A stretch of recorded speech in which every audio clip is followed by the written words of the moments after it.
Assalamualaikum warahmatullahi ta'ala wabarakatuh.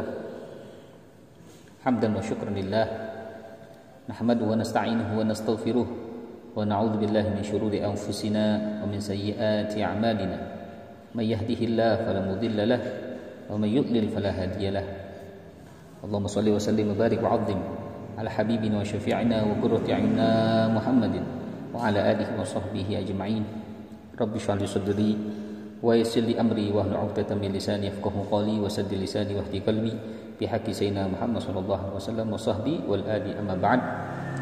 Alhamdulillah, puji syukur yang tak terhingga kita panjatkan kepada kehadiran Allah Subhanahu wa taala, di mana Allah taala banyak sekali memberikan kepada kita nikmat iman dan nikmat Islam serta nikmat-nikmat yang lainnya.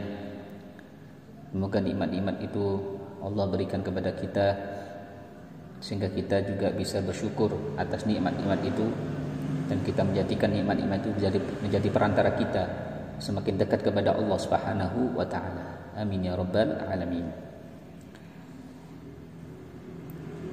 Sebagaimana biasa, marilah kita memulai kajian kita dalam kitab Mafahim Yajibu an Tusahhah, karangan dari Abu Ya As-Sayyid Muhammad bin Ali Al-Maliki rahimallahu rahmatul abrar. Marilah kita berniat dalam mengkaji ilmu ini seperti yang diingatkan oleh para ulama dan para salafun salih, khususnya yang diingatkan oleh Al-Habib Abdullah bin Alawi Al-Haddad rahimallahu rahmatul abrar. Bismillahirrahmanirrahim. Nawaitu ta'alluma wa ta'lima wa tadhakkura wa tadhkira wa naf'a wal intifa'a wal ifadata wal istifadata wal hatha ala tamassuki bi kitabillah wa sunnati rasulih wa du'a ila al-huda wa dalalata ala al-khair ibtigha'a wajhillah wa mardatihi wa qurbihi wa thawabih. Al-Fatilah Hadratin Habibina wa Syafiina Rasulillah Muhammad ikhwan wa bi'asatu wassalamu alaihi wa sallallahu Abu Bakar wa Umar wa Ali al-Hasan wa sayyidatina Fatimah wa Khadijah al-Kubra wa Aisyah radhiyallahu azwajir Rasulullah sallallahu alaihi wasallam ashabi Rasulullah sallallahu alaihi wasallam fi sabilillah wa hajir Allah subhanahu wa ta'ala Muhammad bin Abdullah ali wa sallallahu ila arwah min sadatin ali ba'an sadin mudzakar wa fi mishdar rahman dakana asma'u kullu sunnah alim ila arwah walidina wa walid musyayikh wa umatun sallallahu alaihi wasallam bihi ila arwah sahabat kitab Mafahim Yajibu an Tusahhah li Sayyid Muhammad bin Ahmad bin Hasani وأصلي في أن الله تقسم رحمة الله في رحمة الرجال بنا ويعيد عن بركاتهم وعلومهم وأسرار الأموال في الدنيا آخرة على دينهم صالحة والله يرزقنا فهم نبينا محمد صلى الله عليه وسلم وجعلنا من الأمين الأمين وجعلنا في علم الدين بحق سيدنا على دينه والمصالح على حضرة سيدنا محمد صلى الله عليه وسلم بسر الفاتحة. أعوذ بالشيطان الرجيم بسم الله الرحمن الرحيم الحمد لله رب العالمين الرحمن الرحيم مالك يوم الدين إياك نعبد وإياك نستعين صراط المستقيم صراط الذين أنعمت عليهم غير المغضوب عليهم ولا الضالين ربي اغفر لي ولوالدي وللمؤمنين آمين. Kita akan membahas pada kajian kali ini dengan tema at-tawassul bi atharihi sallallahu alaihi wasallam. Bertawassul dengan media peninggalan dari baginda Nabi Muhammad sallallahu alaihi wasallam. Apakah bertawassul dengan peninggalan-peninggalan ya dari baginda Nabi Muhammad sallallahu alaihi wasallam, baik dari apa yang pernah terpotong dari tubuh baginda Nabi Muhammad seperti rambut dan lain sebagainya, atau yang pernah dipakai oleh Nabi Muhammad SAW, atau tempat-tempat yang pernah beribadah oleh Nabi Muhammad SAW, apakah bertawasul dengan seperti itu ada tuntunannya, ada syariatnya, dan apakah ada dalilnya dalam Islam? Marilah kita simak kajian yang sangat penting ini supaya kita betul-betul tahu bagaimana ajaran dan tuntunan yang dibawa oleh para salaf-salaf kita, para ulama-ulama kita, para ajaran-ajaran yang dibawa, yang diterima oleh para sahabat Nabi langsung dari baginda Nabi Muhammad SAW. Maka di sini disebutkan oleh Abu Yazid Muhammad bin Ali Al-Maliki rahimahullahu rahmatul abrar, "Thabata anna sahabah radhiyallahu anhum kanu yatabarrakuna bi atharihi sallallahu alaihi wasallam." Telah terdapat dalil, sungguh telah nyata dalilnya bahwasanya para sahabat dulu itu yatabarrakuna, bertabarruk, mengambil barokah. Kalau sekarang bahasa Jawanya ngalap barokah. bi atharihi, dengan jejak peninggalan Rasulullah sallallahu alaihi wasallam. Wa hadha tabarruku laisa lahu illa ma'nan wahid. Dan mengambil keberkahan ini tidak ada pada hal perbuatan tersebut kecuali hanya satu makna, hanya satu tujuan. Apa? Wa huwa at-tawassul bi atharihi ila Allah Ta'ala. Yang tujuannya dengan para sahabat itu mengambil keberkahan dari apa yang pernah ditinggalkan oleh Nabi. Mereka itu tujuannya tidak lain hanyalah untuk bertawassul, bermedia, mendekatkan diri kepada Allah melalui jejak peninggalan Rasulullah Shallallahu Alaihi Wasallam. Tujuannya itu supaya lebih dekat kepada Allah.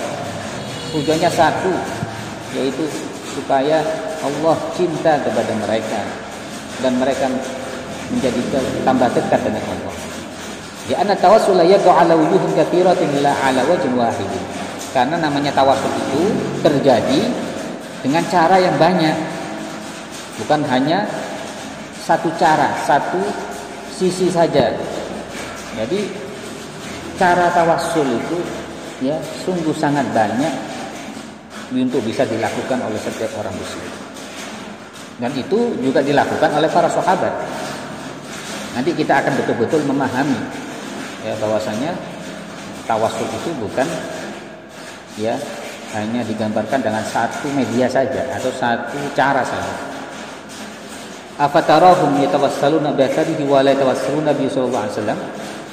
Apakah engkau akan mengira para sahabat itu bertawassul, mendekatkan diri dengan peninggalan-peninggalan Rasulullah, namun mereka tidak bertawassul dengan Rasulullah?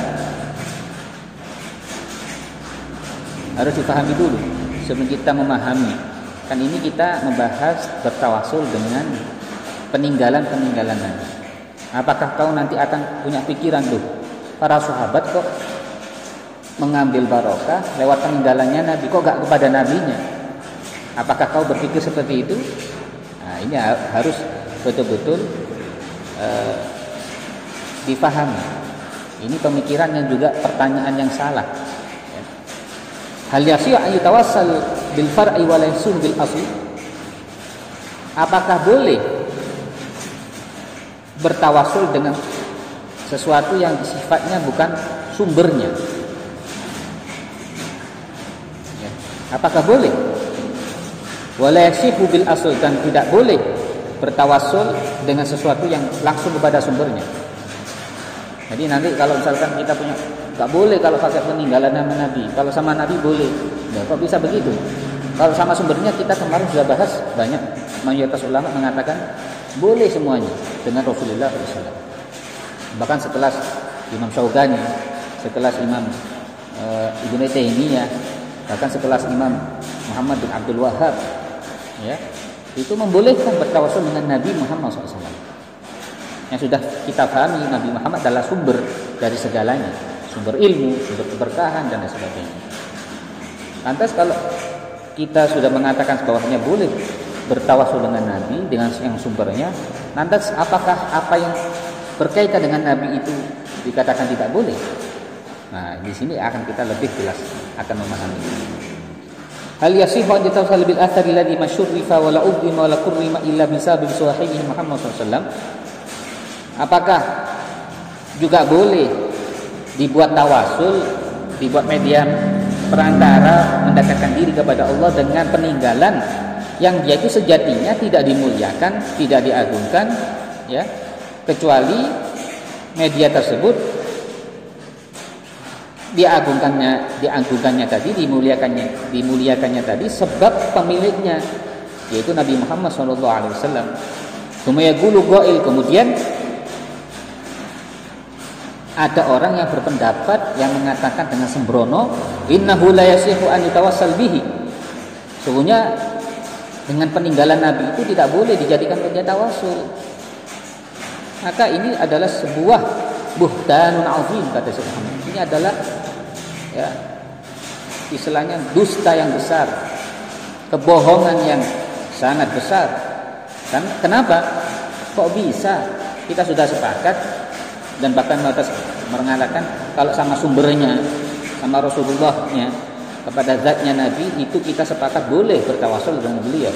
Lantas mengapa kok kita nggak boleh apa yang menjadi peninggalan dari sumber keberkahan ini tidak boleh kita jadikan media tawasul juga sebagaimana sumbernya?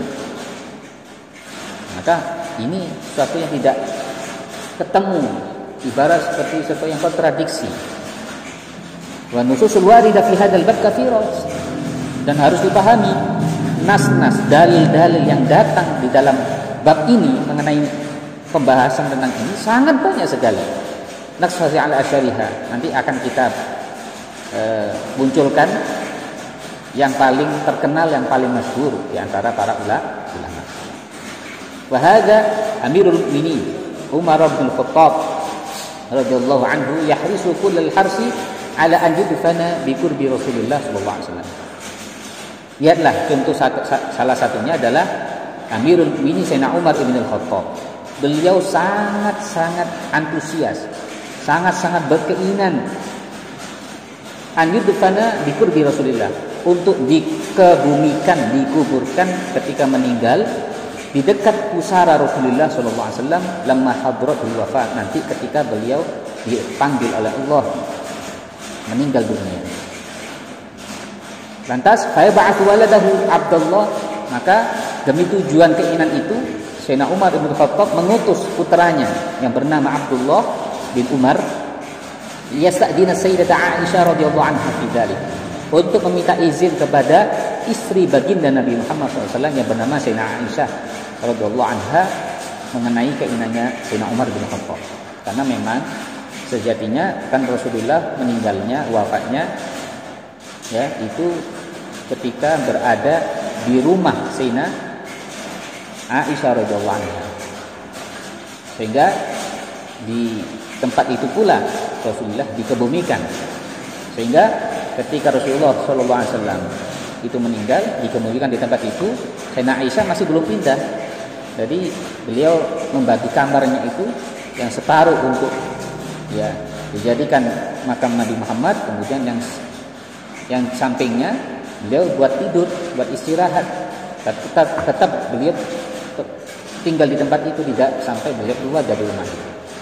Begitu juga ketika ayahandanya Sayyidina Aisyah, yaitu Sayyidina Abu Bakar As-Siddiq, dikebumikan di tempat itu, di samping pusara baginda Nabi Muhammad, maka beliau masih tetap tinggal di tempat itu, berdampingan dengan pusara suaminya, yaitu baginda Nabi Muhammad, dan ayahandanya Sayyidina Abu Bakar As-Siddiq. Dan ketika saat nanti Sayyidina Umar masih menjabat menjadi khalifah Amirul Mukminin, Sayyidina Aisyah masih berada di tempat itu. Sehingga fa idza bi Sayyidah Aisyah tu'linu annaha kanat turidu hadzal makan li nafsiha.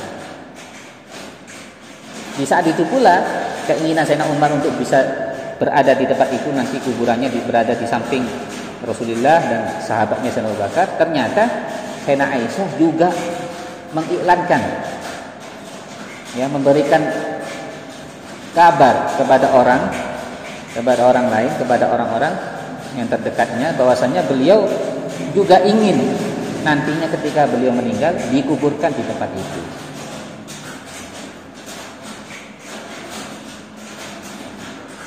Maka ketika datang Sayyidina Abdullah bin Umar, putranya Sayyidina Umar, kepada Sayyidina Aisyah untuk menghaturkan keinginan Sayyidina Umar bin Khattab ayahandanya untuk bisa dikuburkan nanti ketika sudah dekat-dekat akan ajalnya Sayyidina Umar.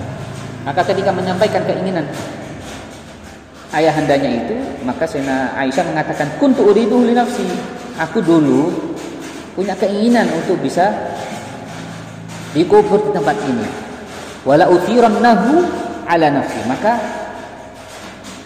saya akan mengalah, mengutamakan orang lain untuk diriku, atas diriku. Wa yadhhabu Abdullah wa yubashshiru abahu bi hadzal bisyaratil 'azimah. Maka pulanglah dari tempatnya Sayyidina Aisyah, Abdullah tadi, dan memberitahukan kabar gembira tadi kepada ayahandanya. Wa idza bi Umar radhiyallahu anhu yaqul, Seketika itu Sayyidina Umar radhiyallahu anhu mengatakan, alhamdulillah ma kana syai'un ilayya min dzalik. Segala puji bagi Allah, tidak ada sesuatu yang paling penting bagi diriku daripada hal itu. Tidak ada yang paling penting yang aku sekarang betul-betul inginkan, betul-betul harapkan, kecuali bisa dimakamkan di tempat itu. Tidak ada yang. Wanzur tafsil al-qissah fil Bukhari. Maka nanti bisa dipastikan kisah ini perinciannya, lebih detailnya kisah ini diriwayatkan dalam Sahih Bukhari. Yang perlu kita garis bawahi ini dari cerita ini, fama ma'na hadzal hirsil min Umar wa min Aisyah radhiyallahu anha. Yang kita harus pikirkan, kita ambil garis teladan atau pelajaran dari kisah itu, ini keinginan yang seperti apa? Apa maksud keinginan dari Sayyidina Umar dan Sayyidina Aisyah, yang mana mereka betul-betul mengharapkan, sama-sama mengharapkan untuk bisa dikuburkan di tempat yang mulia seperti itu, di samping pusara baginda Nabi Muhammad SAW. Ini maknanya apa? Keinginan mereka itu. Bimada? Karena daftu bi qurbi sallallahu ahamu syai'in wa habbu syai'in ila Umar. Dan harus kita pahami kenapa dikuburkan di dekat pusara Nabi Muhammad itu sangat penting dan sangat dicintai, sangat diharapkan oleh Sayyidina Umar. Kan bisa saja kan dibagi ada di tempat yang lain juga ada. Kok sampai Sayyidina Umar itu mengatakan tidak ada yang lebih penting daripada hal itu? Apa maksud perkataan beliau itu? Laisa lidzalika tafsirun illa tawassula bin Nabi sallallahu alaihi wasallam ba'da wafatih. Tidak lain kalau kita betul-betul memahami akan kandungan cerita ini penjelasan tidak lain hanyalah memberikan arti bentuk tawassulnya beliau dengan Rasulullah sepeninggal wafatnya Nabi Muhammad. Ini bentuk dari tawassul. Tawassulnya apa? Bitabarruk, mengambil keberkahan, bisa bersanding dengan Rasulullah SAW. Wahadi Ummu Sulaim, itu yang pertama. Itu dalil yang pertama. Sudah jelas. Ya, jangan hanya kita mendengarkan kisahnya tapi nggak tahu makna dan arti dari apa kisah tersebut. Kita harus paham apakah dengan pelajaran yang bisa dipetik dari kisah dari para sahabat Nabi Shallallahu Alaihi Wasallam. Itu kisah yang pertama, menunjukkan bahwasanya para sahabat pun setelah Sayyidina Umar, bahkan setelah Sayyidina Aisyah istri Rasulullah, juga ingin bertabarruk, mengambil keberkahan dari Rasulullah SAW setelah Rasulullah meninggal. Yaitu apa? Berupa bisa berada di samping pusara Rasulullah SAW. Yang kedua, cerita yang kedua, wahadi Ummu Sulaim radhiyallahu anha taqta'u famal kirbah allati syariba minha Rasulullah sallallahu alaihi wasallam yaqulu Anas radhiyallahu anhu fa huwa indana. Ya, ada cerita dari Ummu Sulaim, sahabat ibunda dari sahabat Anas bin Malik. Ummu Sulaim ini suatu saat didatangi rumahnya, dikunjungi rumahnya oleh Rasulullah SAW. Sahabat Anas bin Malik semenjak kecil, ketika umur 10 tahun diserahkan sama ibundanya Ummu Sulaim untuk berkhidmat, untuk melayani Rasulullah SAW. Otomatis tidak jarang Sayyidina Rasulullah juga pulang berkunjung kepada ibu dari sahabat Anas bin Malik. Maka ketika berkunjung ke rumah ya sahabat perempuan yang bernama Ummu Sulaim tadi, Rasulullah minta minum. Akhirnya diberikan minum oleh Ummu Sulaim tadi berupa kirbah, seperti apa? Tempat minum yang terbuat dari kulit. Akhirnya Rasulullah minum dari tempat itu, ya. Maka setelah Rasulullah selesai minum dan pulang, maka oleh ibundanya Anas bin Malik namanya Ummu Sulaim tadi dipotong tempat minumnya Rasulullah SAW. Kemudian disimpan, ya, disimpan oleh beliau. Maka dikuatkan lagi oleh sahabat Anas bin Malik bahwa indana, dan itu potongan yang dipotong oleh ibu saya itu masih ada disimpan oleh kami di rumah kami. Maka kalau kita pikirkan ini tujuannya apa beliau? Sahabat Ummu Sulaim tujuannya apa memotong kirbah tadi? Itu sampai disimpan, sampai Anas bin Malik meriwayatkan ini masih ada. di rumah kan? Tujuannya apa? Kalau semuanya tidak, kalau kita pahami terfokus pada ini sebenarnya adalah bentuk at-tabarruk, mengambil keberkahan dari peninggalan Rasulullah SAW. Bahkan ada cerita lagi yang ketiga. Sebagai penutup, insya Allah akan kita lanjutkan pada minggu depan. Ya, pada sesi yang lain akan kita lebih mengulas cerita-cerita dari para sahabat-sahabat, bagaimana mereka itu ghirah, mereka itu betul-betul semangat, antusias dengan apa yang pernah dilakukan oleh Nabi. Ya, mereka tidak sia-siakan kesempatan momen sedikit pun bersama Rasulullah. Bahkan itu bisa, momen tadi bisa dijadikan kenangan. Jadi apa dari kisah para sahabat yang pernah bersama Nabi itu diambil. Ada bersama Nabi waktu itu potong rambutnya dibawa oleh para sahabat. Ya. Itu contohnya. Haulai sahabat, bahkan para sahabat hampir semuanya yatasabaquna, mereka saling berlomba li akhdhi sya'ratin wahidah, untuk mengambil satu helai rambut dari sya'ri Rasulullah sallallahu alaihi wasallam, dari rambut kepala Nabi Muhammad SAW. Lemah halaqatan, kala beliau memotong rambut beliau. Rasulullah kadang-kadang memotong rambutnya, kadang-kadang Rasulullah itu rambutnya panjang sampai sebahu, kadang-kadang dipotong sampai seperti ke telinga, ya. Kadang-kadang seperti itu. Nah, jadi potongan-potongan Rasulullah itu sepanjang hidupnya tidak pernah disia-siakan oleh para sahabat.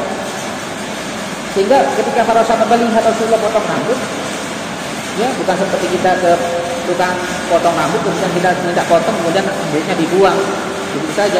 Tidak, bahkan para sahabat mengambil rambut-rambut yang dipotong oleh oleh para sahabat. Ya, yang diambil oleh Rasulullah, yang dipotong tadi diambil oleh para sahabat. Akan itu diturun-temurunkan, dan itu bisa sampai kita melihat sekarang, zaman sekarang, lihat di museum-museum ada khususnya di top sapi, ya, ataupun yang dibawa oleh generasi orang tuanya sampai mereka yang berada generasi para sahabat, itu banyak mereka menyimpan, ya, rambut baginda Nabi Muhammad SAW, bahkan sampai panjang, subhanallah, sampai saya pernah melihat, ya, rambut Rasulullah SAW ini, ya, ini semakin panjang, tetap tumbuh seperti hidup. Kalau kita kan enggak, kalau kita pernah potong rambut, ya, coba rambut kita simpan, apakah rambut kita akan semakin panjang? Tidak. Kalau Rasulullah enggak, rambut yang sudah dipotong itu semakin panjang, itu nyata sampai sekarang ada. Bisa dilihat di YouTube, ya, bisa diketik rambut Rasulullah SAW. Bisa kelihatan bagaimana itu ada rambut Rasulullah itu sampai panjang. Masa Rasulullah panjangnya seperti panjangnya wanita? Nggak pernah. Itu tumbuh sendiri. Subhanallah. Ini betul salah satu mukjizat dari Nabi Muhammad SAW. Walaupun beliau sudah meninggal, kita masih bisa merasakan, bisa melihat salah satu bentuk mukjizat dari fisik Nabi Muhammad SAW.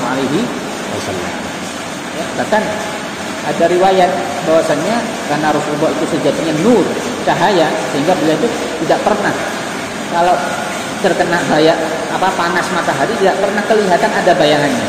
Kalau kita kan kalau kena matahari pasti ada bayangannya. Tapi kalau Nabi Muhammad tidak ada bayangannya. Kok bisa begitu? Karena memang Rasulullah adalah cahaya.